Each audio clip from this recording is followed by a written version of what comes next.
बिस्मिल्लाहिर्रहमानिर्रहीम। The topic of today's discussion is microbiology. Microbiology के अंदर सबसे पहले हम पढ़ेंगे बैक्टीरियोलॉजी। बैक्टीरियोलॉजी के अंदर सब बैक्टीरिया जो होता है एक ऐसा माइक्रो ऑर्गेनिज्म होता है, ऐसा माइक्रो ऑर्गेनिज्म होगा जिसमें आपका प्रोकैरियोटिक सेल्स होते हैं जिनका कोई डेफिनेटिव न्यूक्लियस नहीं होता है। बैक्टीरिया का कोई डेफिनेटिव न्यूक्लियस नहीं होता है। मीजोसोम्स ऐसी ऑर्गेनाइज हैं जो बैक्टीरिया रिस्पायरेशन के लिए यूज करता है। अब रिस्पायरेशन के लिए बैक्टीरिया मीजोसोम्स को यूज करता है। बैक्टीरिया के जो राइबोसोम्स होते हैं उसके दो सब यूनिट्स होते हैं, एक 30 सब यूनिट होता है, एक 50 सब यूनिट होता है। जब वो दोनों मिलते हैं तो जो टोटल होता है वो आपका 70 सब यूनिट या 70S टोटल बन जाता है।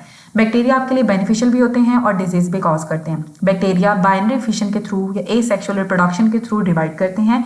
बैक्टीरिया का डीएनए सर्कुलर भी हो सकता है, लीनियर भी हो सकता है। प्लाज्मिड आपके small circular double stranded DNA होते हैं जो कि इंडिपेंडेंट होते हैं क्रोमोसोम्स के। प्लाज्मिड आपका small circular double stranded DNA होता है जो कि इंडिपेंडेंट होता है क्रोमोसोम्स के। जो ट्रांसपोसोम्स होते हैं वो जंपिंग जीन्स होते हैं जो कि कॉपी करते हैं, अपने आप को कॉपी भी कर सकते हैं, एक्साइज भी हो सकते हैं और या तो सेम डीएनए के अंदर जाके इंसर्ट हो जाएंगे या फिर कोई अनरिलेटेड डीएनए होगा उसमें जाके इंसर्ट हो जाते हैं। इस प्रोसेस को हम ट्रांसपोजिशन कहते हैं कि वो अपनी जगह चेंज कर लेते हैं।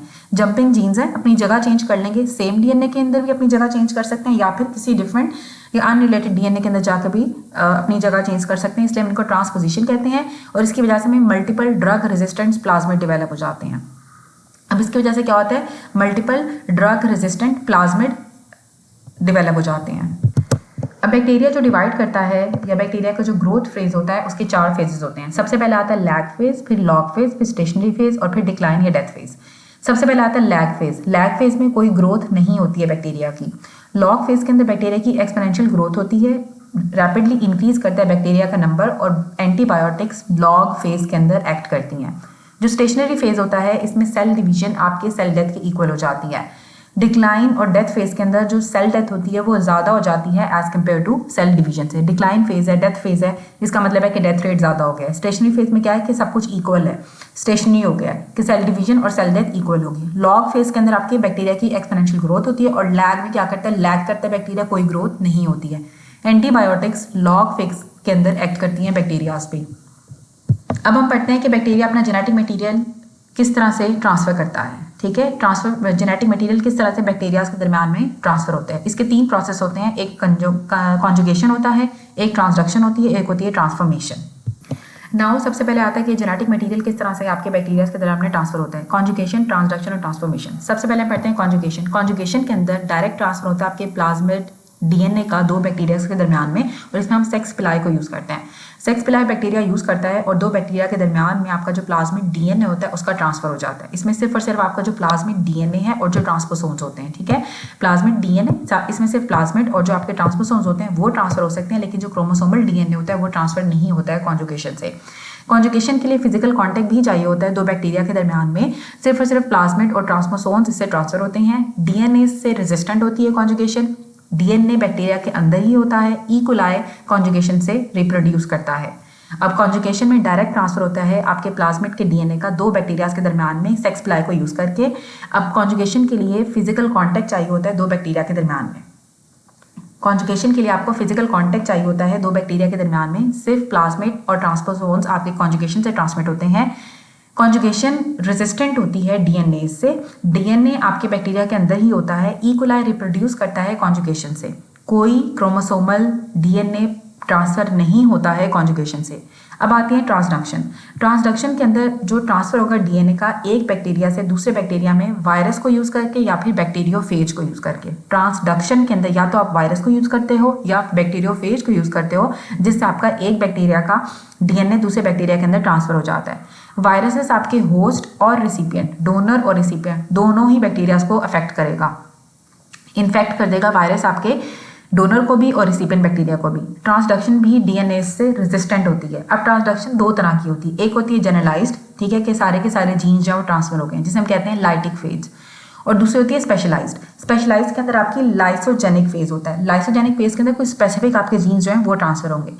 अब कौन कौन से ऐसे बैक्टीरियाज होते हैं जो कि ट्रांसडक्शन से मूव करते हैं। ट्रांसडक्शन में भी जो लाइसोजेनिक फेज होता है वो बोटॉक्स टॉक्सिन के अंदर होता है, कॉलरा के अंदर होता है, शीगा टॉक्सिन के अंदर होता है, डिफ्थीरिया के अंदर होता है, erythrogenic toxin of group A beta group A streptococci के अंदर। इसका निमोनिक आप इस तरह से याद रख सकते हो कि BCDE, एस, ठीक है। बी से आ जाएगा बुटॉक्स, बुटॉक्स ट्रांसडक्शन से जाता है। सी से कॉलरा, डी से डिप्थेरिया, ई से एरिथ्रोजेनिक टॉक्सिन जो ग्रुप ए स्ट्रेप्टोकोकाई का है, और शीगा टॉक्सिन ट्रांसडक्शन से लाइसोजेनिक फेज से एनकोड करता है जीन्स को। उसके बाद आती है ट्रांसफॉर्मेशन। ट्रांसफॉर्मेशन के अंदर कोई भी आपका जो एक्स्ट्रा सेलुलर फ्री या जो नेकेड डीएनए होता है आपकी सराउंडिंग से उसकी अपटेक होती है। इसके लिए कोई स्पेसिफिक आप किसी चीज़ की जरूरत नहीं होती है। जो आपका एक्स्ट्रा सेलुलर फ्री या जो नेकेड डीएनए होता है सराउंडिंग से उसकी अपटेक होगी। कोई भी डीएनए फ्रैगमेंट्स इसमें जैसे कि लीनियर क्रोमोसोमल डीएनए या प्लाज्मिड दोनों ही ट्रांसफर हो सकते हैं। ट्रांसफॉर्मेशन डीएनए से सेंसिटिव भी होती है और ट्रांसफॉर्मेशन हमें स्ट्रेप्टोकोकस नमूनिया में मिलती है और हीमोफिलस इन्फ्लुएंजा में मिलती है। स्ट्रेप्टोकोकस नमूनिया ट्रांसफॉर्मेशन शो करता है, हीमोफिलस इन्फ्लुएंजा ट्रांसफॉर्मेशन शो करता है। इसमें कोई भी जो एक्स्ट्रा सेलुलर आपका फ्री या नेकेड डीएनए होगा सराउंडिंग से, या कोई भी डीएनए फ्रैगमेंट चाहे वो लीनियर क्रोमोसोमल डीएनए हो या फिर प्लाज्मिड होगा, वो ट्रांसफर हो जाता है। ट्रांसफॉर्मेशन डीएनए से सेंसिटिव होती है। ट्रांसफॉर्मेशन हमें स्ट्रेप्टोकोकस नमूनिया और हीमोफिलस इन्फ्लुएंजा में मिलती है। नाउ मैं आपको बताती हूँ एक्सोटॉक्सिन और एंडोटॉक्सिन के अंदर डिफरेंस क्या होता है। अब जो एक्सोटॉक्सिन्स होते हैं ना, ये पॉलीपेप्टाइड्स होते हैं। Exotoxins are polypeptides secreted from the certain species of gram-positive and gram-negative bacteria having high toxicity, high fatal dose, and various modes of action with different clinical effects, inducing high-titer antibodies called antitoxins. Exotoxins can be used as vaccine, and it is also rapidly destroyed at 60 degrees centigrade. Genes are located on plasmid or bacteriophage. Examples are botulism, cholera, diphtheria, tetanus. जो exotoxin होता है वो polypeptide होता है। Exotoxin आपके gram positive gram negative bacteria दोनों produce करती हैं। इसकी टॉक्सिसिटी ज़्यादा होती है, मतलब इसकी fatal dose high fatal dose होती है, ज़्यादा टॉक्सिक होता है एक्सोटॉक्सिन। इसके बहुत सारे मोड ऑफ एक्शन होते हैं जिसके वजह से डिफरेंट क्लिनिकल इफेक्ट्स आते हैं। और ये क्या करता है, ये आपकी एंटीबॉडीज़ को इंड्यूस कराता है, हाई टाइटर एंटीबॉडीज़ को इंड्यूस कराता है आपकी बॉडी में, जिसकी वजह से इसके एंटीटॉक्सिन्स बनाना आसान होता है। इसीलिए जो वैक्सीन्स अवेलेबल हैं वो आपकी इस जो एंटीबॉडीज़ बनती है एक्सोटॉक्सिन्स के अगेंस्ट, तो इसलिए हमें वैक्सीन्स अवेलेबल होती हैं एक्सोटॉक्सिन के अगेंस्ट। और ये 60 डिग्री सेंटीग्रेड के ऊपर डिस्ट्रॉय भी रैपिडली हो जाता है।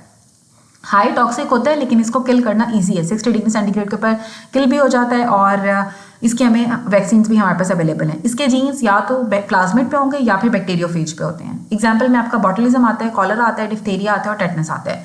अब जो एंडोटॉक्सिन होता है, these are the lipid A component of lipopolysaccharide of gram negative bacteria only that is released when the cell is lysed, not secreted from the cell, having low toxicity.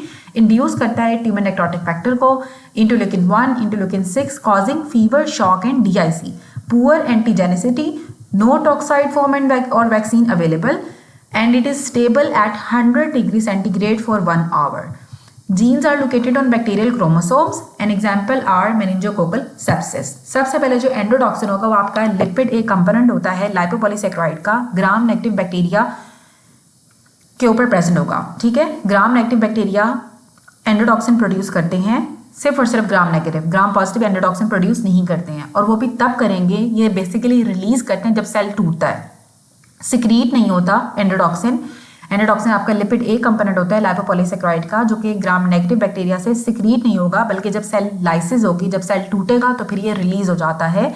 इसकी toxicity लो होती है और ये इसका mechanism क्या होता है कि ये ट्यूमर नेक्रोटिक फैक्टर को, इंटरल्यूकिन 1 को, इंटरल्यूकिन 6 को इंड्यूस कराता है, जिसकी वजह से आपको फीवर हो जाता है, शॉक हो जाता है और DIC डेवलप हो जाती है। इसकी पुअर एंटीजेनिसिटी होती है, इसलिए इसके कोई टॉक्साइड्स भी अवेलेबल नहीं है, इसकी कोई वैक्सीन भी अवेलेबल नहीं है। ये 100 डिग्री सेंटीग्रेड पे अगर आप इसको हीट करते हो 1 घंटे के लिए तब भी स्टेबल ही रहता है। जीन्स इसके बैक्टीरियल क्रोमोसोम्स में ही लोकेटेड होते हैं और इसके एग्जाम्पल में मेनिंजोकोकल सेप्सिस आती है।